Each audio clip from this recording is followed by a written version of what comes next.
ini pada Hakim-Hakim pada pasal yang ketiga ayat yang ke-31. Hakim-Hakim pada pasal yang ketiga ayat yang ke-31. Demikian bunyinya, sesudah dia bangkitlah Samgar bin Anak. Ia menewaskan orang Palestina dengan tongkat penghalau lembu emas 600 orang banyaknya. Demikianlah ia juga menyelamatkan orang Israel. Nah, Bapak Ibu Saudara yang kekasih di dalam Tuhan kita Yesus Kristus, mari kita belajar apa yang diungkapkan Tuhan lewat Samgar pada pagi hari ini. Kalau minggu kemarin kita lihat bagaimana supaya karakter kita dapat dibaharui, maka Bapak Ibu kita pagi ini akan belajar kalau karakter kita dapat dibaharui, maka hidup kita pasti akan berdampak. Saya ulangi, kalau minggu kemarin kita belajar tentang pembaharuan karakter, maka kalau karakter kita dapat dibaharui, maka hidup kita akan semakin berdampak dan hidup kita akan semakin maksimal bagi Tuhan. Bapak Ibu Saudara yang kekasih di dalam Tuhan kita Yesus Kristus, kalau dari ayat yang kita lihat bahwa Hakim-Hakim pasal yang ketiga ayat yang ke-31, cuman satu ayat itu saja yang bicara tentang Samgar. Dan saudara yang dikasih di dalam Tuhan, kemudian ada satu ayat lagi, cuma 2 ayat itu, tapi tidak ada ayat yang lain cerita dan mengungkapkan secara detail bagaimana kehidupan Samgar di tengah-tengah bangsa Yahudi. Tapi saudara, tiba-tiba dalam ayat 31 itu muncul Samgar. Dan Bapak Ibu, sekali lagi, Alkitab tidak menjelaskan panjang lebar asal usul dan bagaimana tentang Samgar. Dan dia ada di antara deretan hakim-hakim pada bangsa Israel. Dan kalau saudara memperhatikan ayat tadi bahwa sesudah siapa? Sesudah Ehud, ya, salah satu hakim bagi bangsa Israel. Nah, sesudah Ehud maka terjadilah sebuah kekosongan hakim bagi bangsa Israel. Dengan kata lain bahwa tidak ada orang lain, seolah-olah tidak ada orang lain. Saya tidak tahu kenapa. Jangan tanya saya dengan pertanyaan-pertanyaan bodoh seperti itu. Tapi ini semua ada di dalam rencana dan dalam maksud Tuhan. Jadi saudara yang kekasih, sesudah Ehud maka seolah-olah tidak ada orang lagi yang harus diharapkan untuk membawa bangsa Israel maju satu langkah dan tahap lebih lanjut lagi seperti apa yang diharapkan oleh bangsa Israel. Dan saudara yang kekasih, tiba-tiba muncullah Ehud dan Samgar, dan muncullah Samgar ini, saudara, bangsa Israel pun pasti kaget. Dari mana dia? Apa latar belakangnya? Cuman ayat itu sebut bapaknya Anak. Tidak tahu juga asal usulnya dari mana. Nah, Bapak Ibu Saudara yang kekasih di dalam Tuhan kita Yesus Kristus, saya melihat secara khusus di sini bahwa di tengah-tengah tidak ada harapan, di tengah-tengah tidak ada lagi yang bisa, Tuhan mau menunjukkan bahwa disitulah kekuasaan Tuhan akan terjadi. Kadang orang mengandalkan kekuatannya, kadang orang mengandalkan apa yang dia miliki atau apa yang ada di dalamnya, dan kadang tidak berserah penuh kepada Tuhan, tidak bergantung penuh kepada Tuhan. Ada saat-saat dan di mana di titik-titik tertentu di mana kita tidak bisa lagi, Tuhan akan mengambil alih semuanya. Tetapi bukan itu maksudnya, bahwa ketika kita ada di titik tertentu, ketika kita tidak bisa lagi, tidak mampu lagi, bukan itu maksudnya. Tapi bagaimana kita selalu menyerahkan hidup ini dalam tangan Tuhan dan bergantung penuh kepada Dia. Itu titik masalahnya.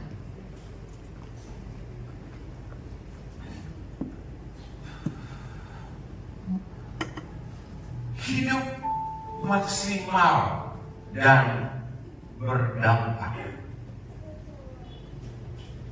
Kita akan lihat selanjutnya Bapak Ibu Saudara yang dikasih di dalam Tuhan kita Yesus Kristus. Dikatakan kisah hidup Sanggar hanya tercatat dalam satu ayat saja, namun kita bisa melihat keteladanan yang luar biasa. Dari sana kita bisa belajar tentang hidup yang maksimal dan berdampak luas bagi orang lain. Kadang juga orang manusia ini banyak sombongnya, walaupun tidak ada apa-apa, tapi banyak sombongnya. Baru sedikit saja yang dia miliki sudah sangat sombong setengah mati. Tapi juga kadang saudara, kita tidak memiliki sesuatu, dan itulah juga yang mengganggu kita, dan seolah kita tidak bisa buat apa-apa. Kita rasa minder, kita rasa tidak mampu, kita rasa pokoknya tidak bisa, dan kita tidak bisa untuk buat apa-apa. Ini juga adalah kesombongan. Rasa minder, rasa tidak mampu, itu juga kesombongan. Kedua-duanya Tuhan tidak berkenan. Tadi sombong yang satu adalah sombong keluar, yang mana orang selalu menunjukkan diri kepada orang. Seolah-olah tidak ada orang lain lagi, itu sombong keluar. Tapi sombong ke dalam adalah merasa diri minder, merasa diri tidak mampu, terintimidasi terus dengan ketidakmampuannya. Ini juga sombong ke dalam, dan Tuhan tidak ingin, Tuhan tidak mau itu ada bagi umat Tuhan. Karena bagi umat Tuhan, semua itu tidak ada arti. Yang cuma berarti satu adalah kalau Yesus ada di dalam kita. Nah Bapak Ibu Saudara, mari kita belajar keteladanan Sanggar dalam hidup maksimal. Atau apa yang harus kita belajar dari Sanggar? Bagaimana kita mau belajar tentang hidup yang maksimal dan berdampak? Hal yang pertama yang harus kita lihat untuk hidup maksimal dan berdampak, walaupun atau meskipun terbatas. Mulai bisa nyambung ya apa yang saya maksudkan, apa yang tadi saya dalam pendahuluan. Kadang kita merasa tidak mampu, kadang kita merasa tidak sanggup, karena kita merasa tidak bisa, dan sebagainya, dan sebagainya. Nah, yang bagian yang pertama, supaya hidup kita maksimal, berdampak, maka yang harus kita lihat, walaupun atau meskipun kita terbatas dalam banyak hal. Haleluya. Nah, informasi, sekali lagi informasi tentang siapakah Sanggar tidak ditinjau dari latar belakang keluarga, latar belakang keluarganya yang sangat terbatas. Artinya tadi saya bilang informasi tentang bagaimana latar belakang Sanggar. Kalau Daud kita tahu ya dari latar belakang seperti apa dan bagaimana dari juga yang lain-lain, tapi Sanggar sangat terbatas sekali informasi tentang itu.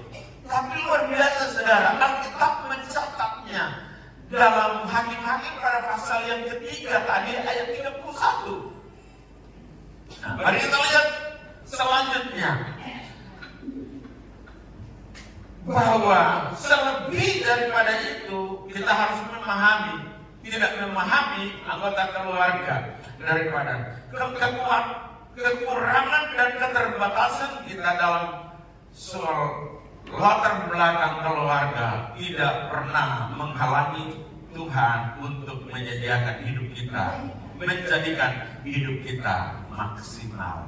Artinya begini, kadang kita mau maju, kita lihat, aduh kita ini datangnya dari latar belakang yang seperti apa. Kita mau bicara, orang juga lihat kita punya latar belakang, dulunya bagaimana, ada masalah. Mempengaruhi kita. kejiwaan kita. Tapi dengar baik, semua apapun itu saudara yang kekasih yang ada di dalam diri kita tidak akan menghalangi dan mempengaruhi Tuhan untuk menjadikan kita hidup maksimal. Apapun, dengarkan baik, apapun itu dan bagaimanapun latar belakang kehidupan kita tidak akan membatasi dan menghalangi Tuhan untuk membuat kita bisa maksimal hidup bagi Tuhan. Intinya adalah ini. Mazmur pasal 37 ayat berapa? Serahkanlah hidupmu kepadanya dan percaya kepadanya, maka dia akan bertindak. Mazmur 37 ayat 5 berapa? Ayat 5. Serahkanlah hidupmu kepadanya serta percayalah kepada dia, maka dia akan bertindak.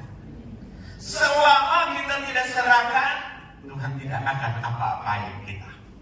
Apalagi kita tidak percayakan dia, hidup kita kepada dia. Jadi serahkan, percayakan hidupmu sepenuhnya kepada Tuhan, maka dia akan bertindak. Bencana yang ada di tangan para penjuna, kita adalah tanah liat. Tanah liat yang ada di tangan Tuhan dibentuk menjadi saya dan saudara. Hari ini dikatakan makhluk yang mulia, yang tidak ada dibuat Tuhan menjadi ada, apalagi yang sudah ada. Untuk itu mengapa saya harus bilang ini? Supaya mari sadarilah apa yang saudara miliki, apa yang ada padamu, potensi apa yang ada padamu, kemampuan apa yang engkau miliki. Mari lihat itu, bahwa serahkan itulah kepada Tuhan, supaya Tuhan akan pakai itu untuk menjadi alat kemuliaannya di dalam tangan dia. Tapi selama kita tidak akan serahkan itu, Tuhan akan tinggal tetap berdiam diri. Karena kita tidak percayakan itu kepada Tuhan. Kita tidak serahkan. Lalu Tuhan mau pakai bagaimana? Tuhan mau mempergunakan bagaimana? Tapi kalau Tuhan pakai jangan sombong. Inilah yang masalah. Belum apa-apa sombong, kesombongan kejatuhan. Jangan sombong. Makanya bukan berlebihan. Sampai hari ini di mana-mana orang panggil Pak Ketua BPD. Saya rasa terganggu dengan itu. Dan saya bilang begini, jangan panggil saya Ketua BPD. Saya tidak rasa apa-apa, tidak rasa untung apa-apa di sini. Malah yang saya rasa adalah sekarang saya ini disuruhnya pendeta-pendeta. Mereka tak bilang begini, masa mau disuruh? Iya, kan kalian pikir sama saya mesti kesana kemari. Saya tidak bisa istirahat, saya tidak bisa tenang. Saya mesti pikir ini, saya mesti lakukan itu. Kan disuruh. Tapi kadang akhirnya Tuhan bilang, kamu adalah pesuruh Tuhan. Kamu adalah budakku. Nah Bapak Ibu Saudara yang kekasih di dalam Tuhan kita Yesus Kristus. Jadi mari jangan sampai kita membatasi Tuhan. Mari jangan sampai kita membatasi Tuhan dalam cara kerja dan dalam kuasa Tuhan untuk mau memakai kita maksimal, supaya kita bisa berdampak. Tidak harus kita semua harus berdiri di sini untuk khotbah. Alkitab berkata, masing-masing kita mendapat dan menerima porsi kita masing-masing dari Tuhan. Ada yang bisa memuji Tuhan, pakailah itu bisa memuji Tuhan. Ada yang bisa menasihati, pakailah itu bisa menasihati. Ada yang bisa berkhotbah, pakailah itu untuk berkhotbah. Dan seterusnya, dan seterusnya, dan seterusnya. Persoalannya adakah kita menyerahkan itu buat Tuhan? Persoalannya adalah kita, apakah kita menyadari hal apa yang ada pada kita yang kita mau serahkan buat Tuhan untuk Tuhan mau pakai apa tidak? Itu masalahnya. Kalau itu tidak, maka kita akan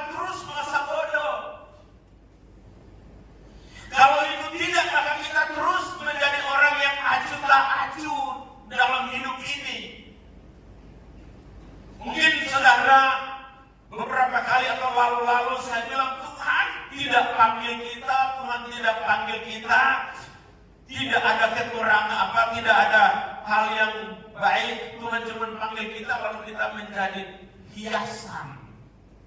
Walaupun hiasan itu bagus, tapi bukan itu. Tapi Tuhan panggil kita supaya kita turut dalam rencana Tuhan. Tuhan panggil kita supaya kita masuk dalam misi Tuhan. Tuhan panggil kita supaya kita masuk dalam rencana Tuhan. Itu. Sehingga Bapak Ibu Saudara yang dikasih di dalam Tuhan kita Yesus Kristus, akhirnya kita akan menemukan diri kita. Dengarkan, kalau sampai kita sudah tidak bisa lagi menyerahkan itu buat Tuhan, jangan menyesal. Akhirnya Tuhan bisa angkat yang lain, Tuhan bisa pakai yang lain. Dan akhirnya kita cuma tinggal duduk, nonton. Sekali lagi, akhirnya kita apa? Cuma duduk dan nonton. Padahal sebenarnya ada potensi sedikit di dalam kita. Kan kalau kita belajar Alkitab kan ada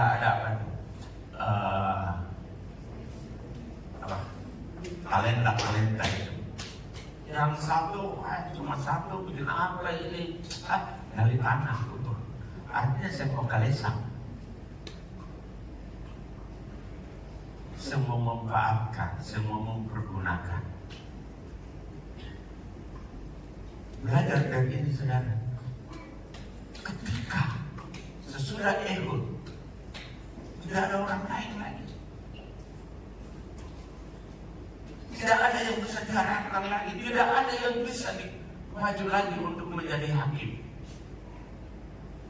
Tiba-tiba Sanggar tidak tahu dari mana datangnya. Tuhan angkat. Haleluya. Tuhan punya 1001 cara untuk bukan cuma sebatas menolong kita.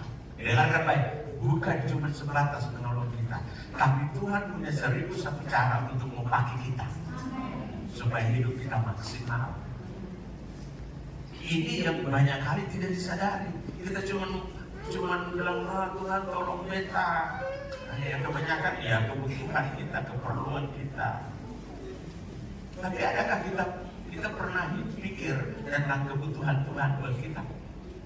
Kita cuma pikir kebutuhan kita, bagaimana Tuhan penuhi kebutuhan kita. Betul? Tapi kita tidak pikir bagaimana apa yang dibutuhkan Tuhan bagi saya. Halo? Saya berdoa supaya Tuhan bukakan diri kita dan terus. Kita cuma mau dimengerti oleh Tuhan.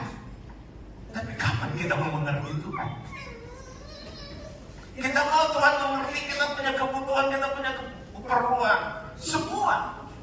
Tapi kapan kita mau diam untuk kita renungkan apa Tuhan? Apa mau Tuhan buat saya? Tuhan mau menjadi bagaimana? Tuhan mau apa yang kita harus buat untuk Tuhan? Ada yang berpikir begitu? Saya pikir jarang. Bukan berarti tidak ada. Bukan berarti tidak ada. Ada, tapi jarang.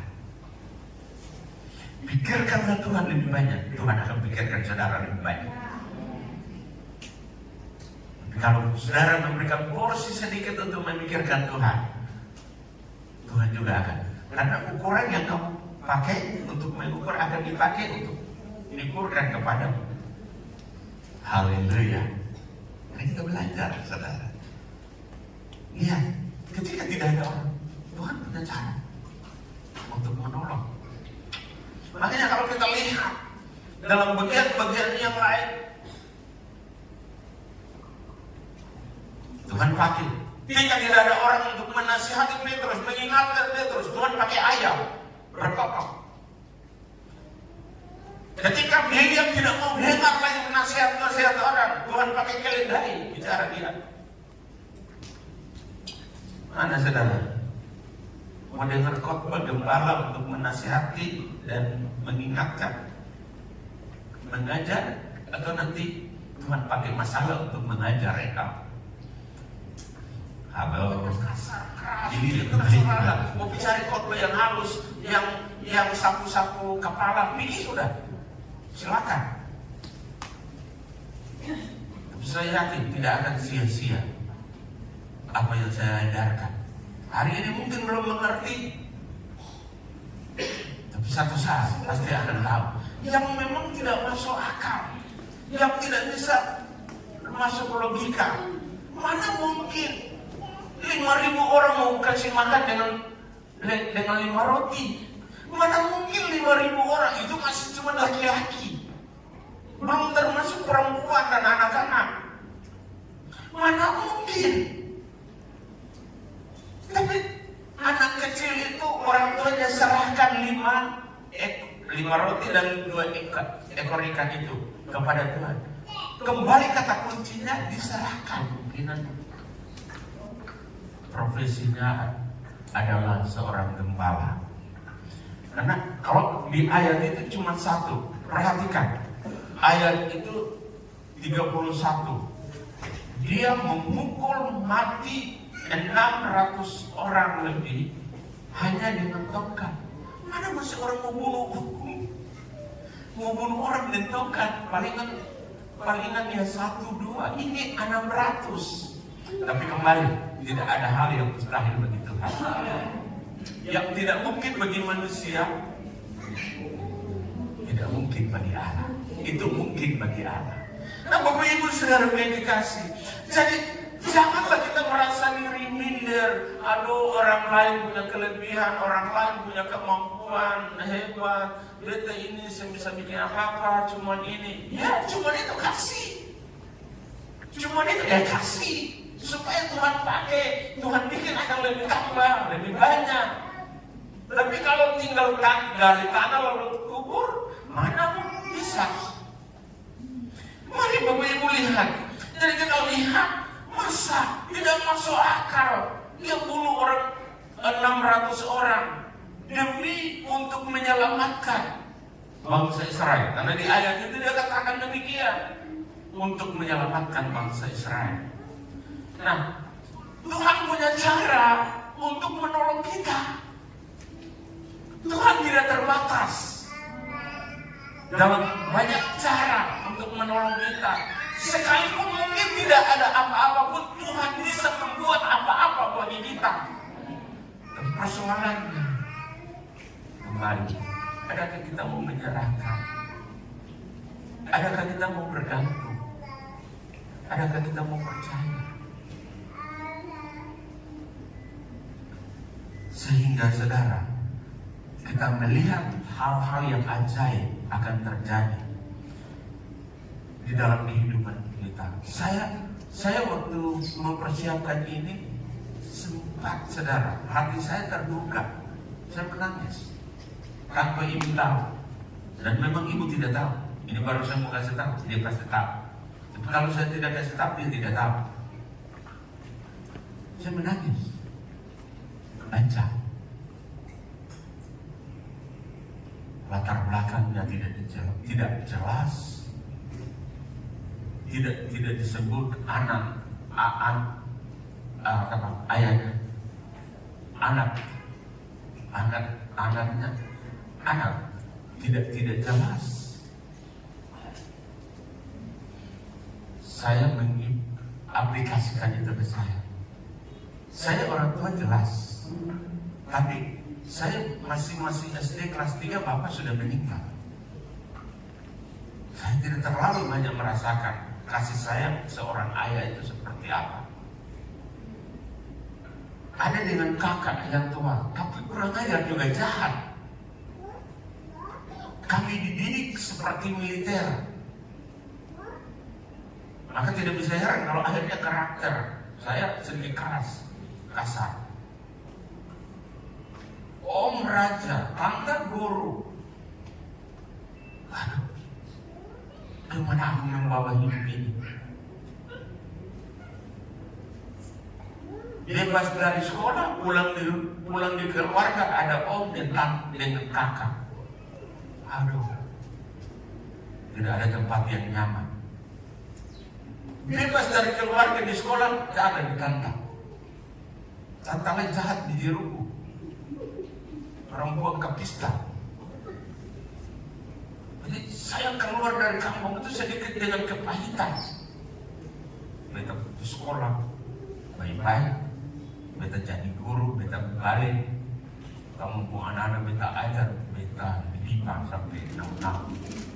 Beta suruh, karena dulu itu kan di kampung harus sampai hari ini mesti bawa air dan kayu, tidak pakai kompor. Jadi harus bawa kayu bakar tiap minggu, air tiap hari. Baru bukan air ledeng Bapak Ibu, itu kami sumurnya jauh. Itu harus menggali dari sini timba di kayu putih tiap hari. Lah dulu ketemu masih kecil-kecil halus, mesti pikul timba. Timba itu dibuat bukan ember saudara, dibuat dari daun koli yang akhirnya dibuat dari koli dibuat sagero dan sopi. Ray bilang di saya, papa itu air tikus. Air maksudnya cap tikus, dia bilang air tikus.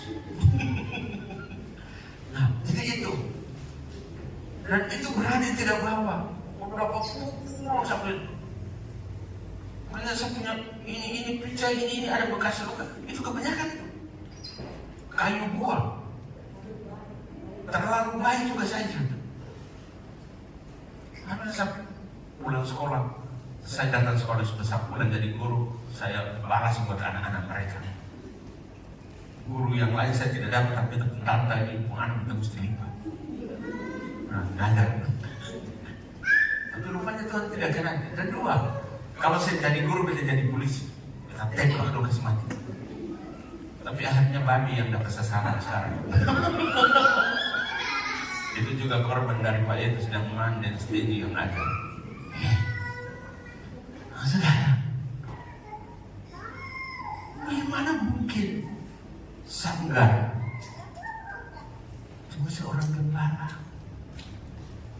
Saya tadi bilang, saya mengimplementasi atau merenungkan itu. Iya ya, kalau Tuhan mau pakai seseorang, tidak lihat latar belakang. Kalau Tuhan mau pakai seseorang, tidak lihat dia mampu dan tidak mampu. Cara Tuhan. Makanya saya bilang, beta ini punya latar belakang bukan pendeta.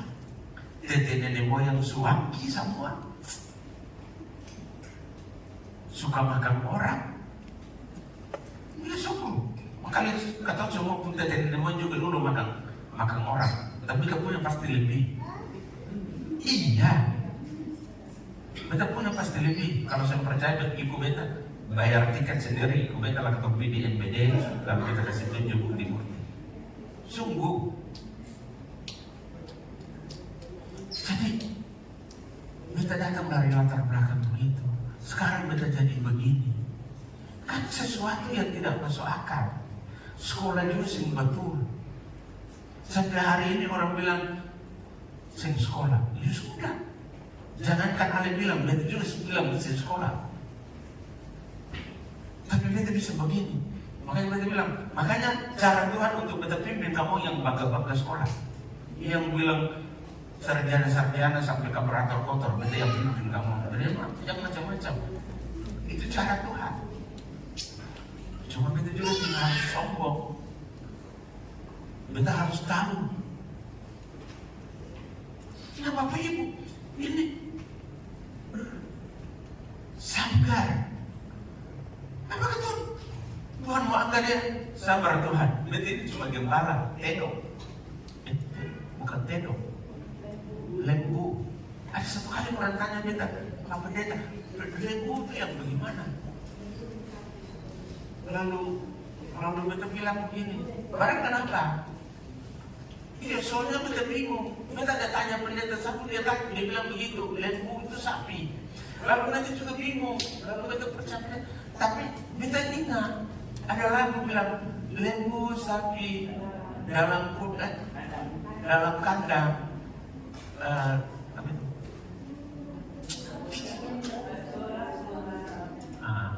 Begitu. Jadi kan kalau lembu itu sapi, mengapa? Ada lagu lembu dan sapi, kambing dan domba. Aduh, susah juga jawab orang-orang begini. Kan tidak ada esensinya untuk domba dengan kambing, sapi dengan lembu. Bikin pertanyaan yang pusing, ketemu saja. Dari mana? Lihat, saya bisa bahas lembu sapi. Itu cuma sebentar saja. Tapi lembu itu sapi. Cuma sapi yang kita lihat itu beda dengan yang dimaksudkan lembu. Lembu itu sejenis sapi. Sejenis. Tapi sebenarnya sama, tapi ada sedikit beda tipis, detik. Tapi itu bukan bahasa saya. Cuma sekedar saja supaya kalau orang tanya lembu dan sapi itu bedanya di mana, itu beda kasih apa ibu sedikit ada bahan. Bersyukur kalau saya dapat pertanyaan begitu. Tapi beta pernah dapat pertanyaan begitu. Sulit juga beta tunggu. Beta berdoa dulu baru beta jawab. Baru beta jelaskan. Ini sapi itu begini, lembu itu begini, satu sejenis. Tapi bedanya ada di sini begini. Oh, sapi itu dia kare yang kita ada lihat ini. Lembu itu tidak ada di sini. Nah, dia kebanyakan itu di daerah dingin di barat. Tapi di Jawa ada yang kita lihat dia macam gamus, lebih-lebih tergantung. Dan kemudian rupanya juga ada sedikit beda. Yang kebanyakan dikatakan merah atau coklat dan apa lagi hitam. Nah, tapi yang di sana itu tidak punya warna yang seperti ini. Jadi sejenis kelihatannya tapi beda.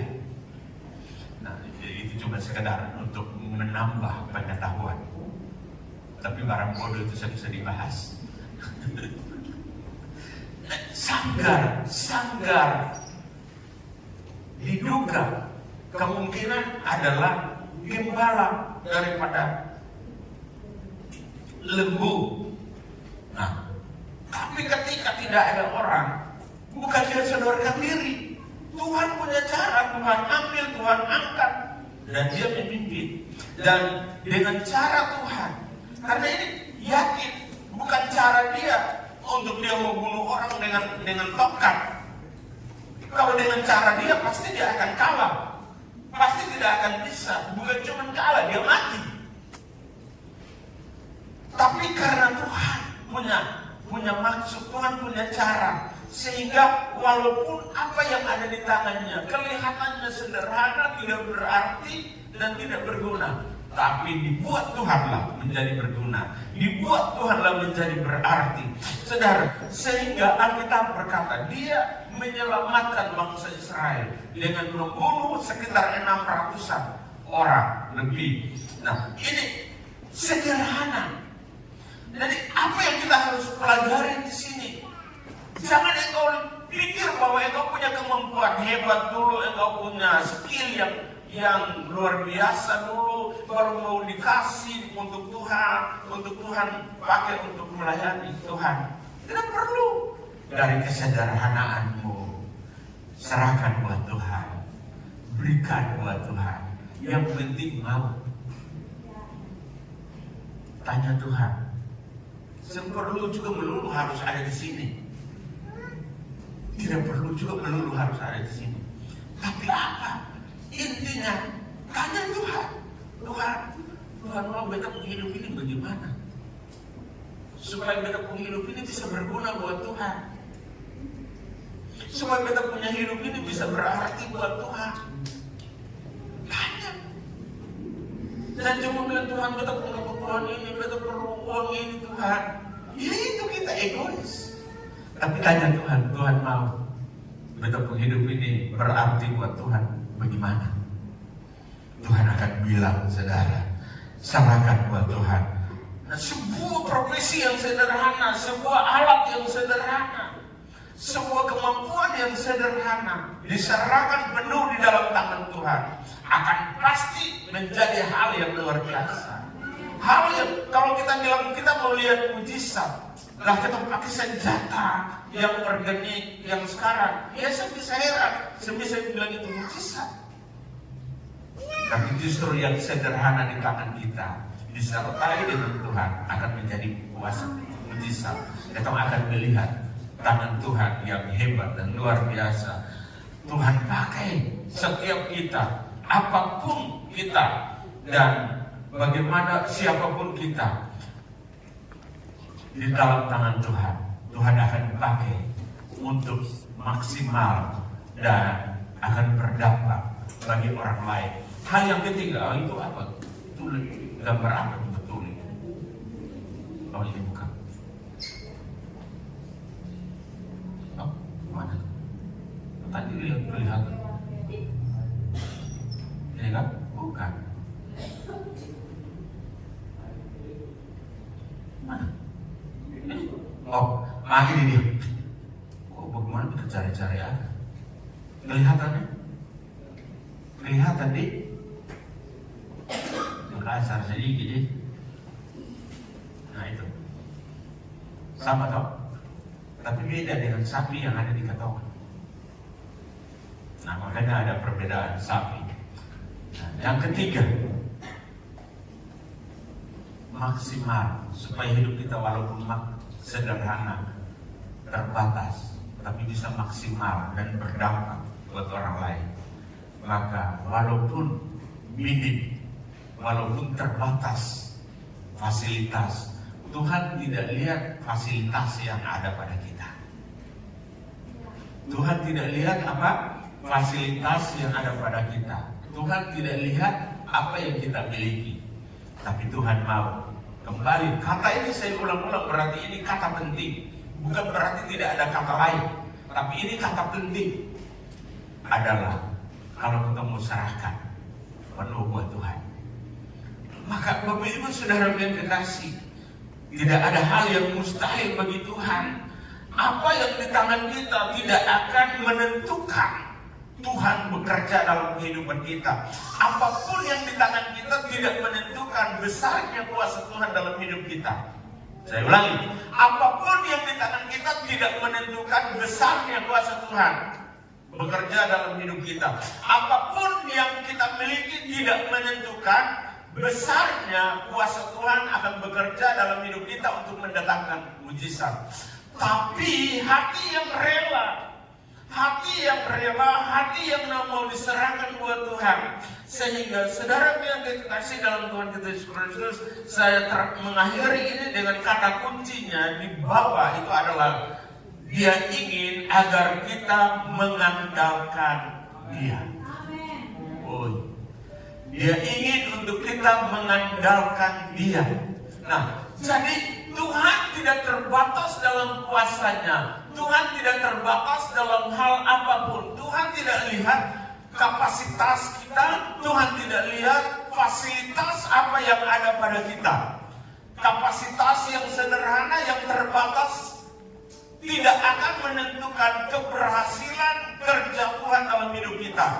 Tapi apapun yang ada pada kita, kita mau lepaskan dan serahkan dan mengandalkan Tuhan, maka hal yang sederhana, bahkan yang tidak ada sekalipun, Tuhan akan buat sesuatu yang berarti dan bermakna bagi hormat dan kemuliaan nama Tuhan. Itulah sebabnya mari andalkan Tuhan dalam diri saudara. Mari serahkan Tuhan dalam serahkan diri saudara di dalam tangan Tuhan.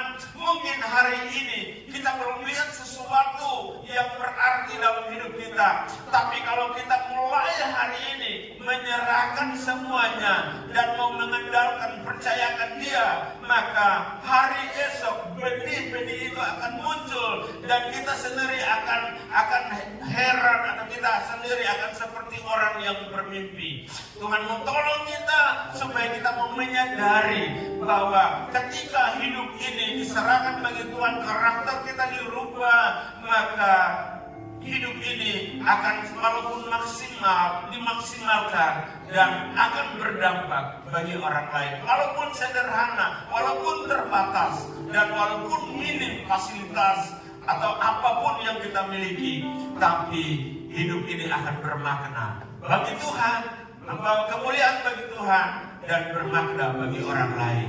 Tuhan memberkati kita semua, Bapa yang ada di dalam surga. Kami datang Tuhan di hadapan-Mu, kami telah belajar